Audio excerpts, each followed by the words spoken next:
नमस्कार, मी पायल. आपलं नवीन एका व्हिडिओमध्ये तुमचं मनापासून स्वागत आहे. कशा आहात तुम्ही? मस्त असाल, मजेत असाल अशी आशा करते. आता दसरा चालूच आहे, म्हणजे सगळ्या घराची स्वच्छता सगळं चालूच आहे. अजून काही झालं नाही, अजून कपडे धुवायचे बाकी आहेत. पण आता कपडे पावसामुळे काही शक्य होईल असं वाटत नाही. तसं मी म्हणजे नाही का, पाऊस चालू आहे तर त्यामुळे ह्या गोष्टीकडे थोडंसं कंटाळा केल्यासारखं यावर्षी झालं आहे थोडंसं.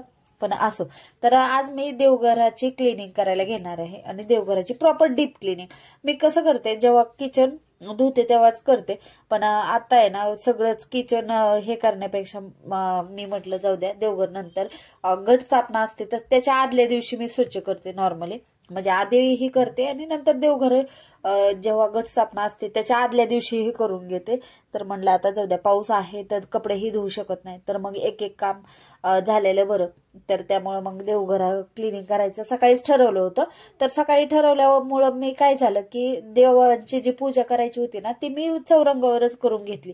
जेणेकरून काय होईल की देव आपण एका ताटात भरून ठेवतो तर ते होणार नाही, त्यांची प्रॉपर पूजाही होईल. आणि देव आज काही मी स्वच्छ करणार नाही, कारण देवांना एक अजून 2 दिवस गेले तर लगेच स्वच्छ करायचे आहेत. त्यामुळं मग म्हटलं जेव्हा घट स्थापना आहे ना त्याच्या आदल्या दिवशी स्वच्छ करेल मी. त्यामुळं मग एका दिवसासाठी कशाला स्वच्छ करायचे. आणि मी जे देवाचे भांडे आहेत तेही पितळेचे सगळे तेही घासून घ्यायचे आहेत. ते तर भरपूर आहेत, त्यांनाही घासावं लागणार आहे. आणि पितळ म्हणलं की घासायला खूप वेळ जातो. तसं माझं देवघर मार्बलचं आहे आणि पांढरा आहे, तरी पण आहे ना एवढा चिकटपणा हे नव्हता. घरामध्ये भरपूर चिकटपणा होता गॅसच्या तिथे. पण देवघरात कसं होतं, डीप क्लिनिंग मी महिन्याला देवघराची करते. आणि माझं सारखं हात पुसणं म्हणजे नाही का, आपण देवघर जेव्हा देवाची पूजा करत असतो तेव्हा देवघरातून एक हात पुसतो, म्हणजे नाही का पुसून घेतो सगळं. तर त्यामुळं देवघर एकदम स्वच्छ होतं, त्याचं काही नाही. फक्त कुंकाचे कुठं कुठं डाग होते. आणि ज्या पायऱ्या आपण ठेवलेल्या असतात, आता पायऱ्या खूप जड आहेत, त्यामुळं मी प्रत्येक वेळेस उचलून त्याच्या खालचं पुसून घेत नव्हते. त्यामुळं मग तिथला राहिला आहे. तर मग ते डीप क्लिनिंग मध्ये ते तेवढं निघते. तर आणि मार्बलचं असल्यामुळे आपण थोडंसं घासलं ना एकदम क्लीन होतं आणि व्हाईट व्हाईट छान दिसतं मार्बलचं. आणि पर्सनली मला तर आवडतं, त्यामुळं मग मी मार्बलचंच घेतलं आहे. आता खूप जण म्हणतात लाकडाचं देवघर, तर आता लाकडाचं देवघर घेतलं तर मी असं स्वच्छ करायला गेले तर ते लाकूड फुगून जाईल. त्यामुळं सरांनी अगोदरच मला असं सांगितलं होतं की तुला धुण्याची खूप सवय आहे, त्यामुळं तुला काही दुसरं ऍडजस्ट होणार नाही, मार्बलचं ऍडजस्ट होईल. त्यामुळे त्यांनी मला मार्बलचंच घेण्याचं हे केलं. आणि आता मार्बलचं मी कशाने स्वच्छ करते मी दाखवते.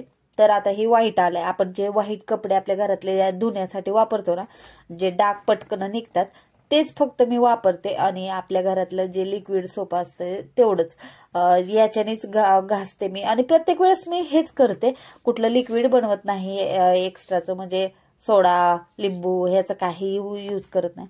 फक्त हे कसं घरामध्ये असतं, सरांचे व्हाईट कपडे असतात ते धुण्यासाठी व्हाईट आला असतं. आता हे व्हाईट आलाय ना, मला जास्त लागत नाही, तरी पण मी देवघरासाठी आणून ठेवते.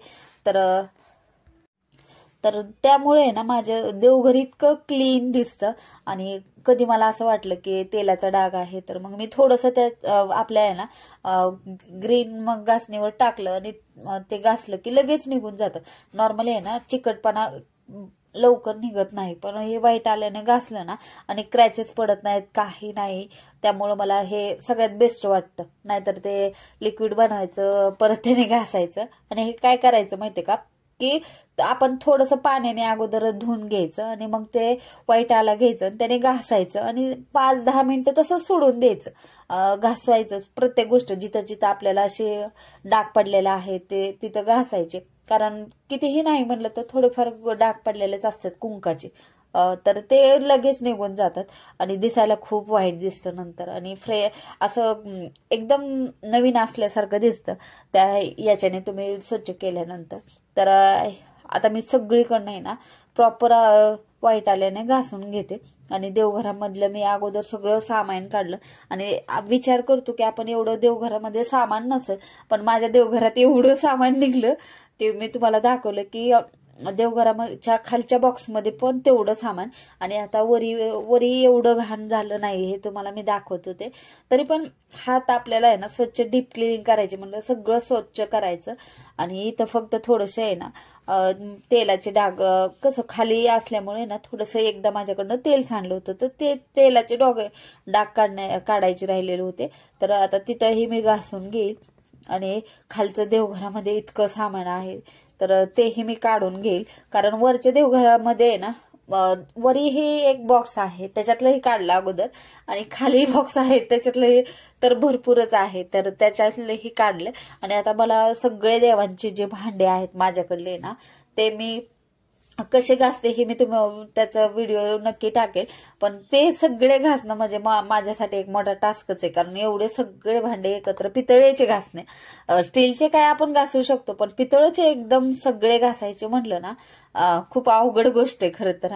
तरी पण मी कशी घासते ते पटपट घासते तर ते तुम्हाला दाखवते. आणि पितळेचे भांडे घासल्याशिवाय छान दिसत नाहीत, त्यामुळं ते घासावेच लागतात. आपल्याला कुठलंही यूज करायच्या अगोदर पितळेचे भांडे घासावेच लागतात.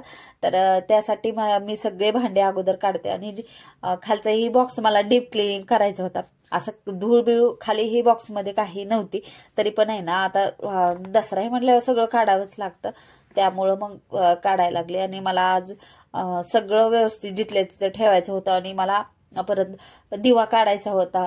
आता आपल्याला अखंड दिवा लावायचा असतो तर तो दिवाही काढायचा होता, त्यामुळं मग म्हणलं सगळंच काढून घेतलं. आणि म्हणलं नंतर मग सगळं व्यवस्थित ठेवता येईल. आता इथं आहे ना 10-15 मिनिटं मी तोपर्यंत खालचं बॉक्समधलं सामान काढलं तर, आणि नंतर मग आता वरचं सगळं स्वच्छ करून घ्यायला. आता पाणी सगळीकडे जाणार होतं, त्यामुळे मी खाली कपडा टाकला आणि जेणेकरून पाणी बाहेर जाणार नाही, ते कपड्यामध्ये सोक होईल. आणि सगळं धुवून घेतलं आणि पाण्याने प्रॉपर धुवून घेतलं, त्यामुळे असं स्वच्छ छान निघतं. आणि असं पाणी सगळीकडे जास्त होऊ नये म्हणून मी थोडंसं पाणी टाकून करत होते, कारण सगळ्या घरात पाणी झालं असतं नंतर. तर एकदम धुवून घेतलं आणि आता पुसते मी. आणि आपल्याला पुसून घ्यायचं लगेच, नाहीतर पाण्याचे डाग आहे ना कुठं कुठं उमटतात, त्यामुळं मग पुसूनही लगेच घ्यायचं. तर आता कलर खूप छान दिसायला लागला, तुम्हाला हे जाणवेल की स्वच्छ केल्यानंतर किती छान दिसतं देवघर. आणि ह्या वर्षी देवघर मी वरती ठेवले. अगोदर माझं देवघर खाली होतं, जमिनीवर होतं, आणि आता मी ते बॉक्स घेतलाय तर त्या बॉक्सवर ठेवले. त्यामुळं मग मला असं वरी करताना आहे ना सोपं जातं. नाही तर अगोदर मला खाली होतं तेव्हा आहे ना सगळं काढायचं ते म्हणल्यावर आणि सामान बसत नव्हतं, त्यामुळं मला बॉक्स घ्यावा लागला. तर ते दिसायला खूपच छान दिसतंय. आणि माझ्या देवघराला एक प्रकारचं लुक आला होता त्या बॉक्सने आला आहे. तर आता मी सगळं पुसून घेते स्वच्छ, आणि मग मी तुम्हाला दाखवते की देवघरचा सगळे डाग एकदम क्लीन झाले आहेत आणि व्हाईट आल्यानेच किती स्वच्छ निघते. तर असा होता आजचा व्हिडिओ. तर व्हिडिओ कसा वाटला नक्की कमेंट करून सांगा. व्हिडिओ आवडला असेल तर प्लीज लाईक करा, शेअर करा, सबस्क्राईब करा. भेटूया अजून अशा छानशा व्हिडिओमध्ये. तोपर्यंत श्री स्वामी समर्थ. संपूर्ण व्हिडिओ बघितल्याबद्दल तुमचे मनापासून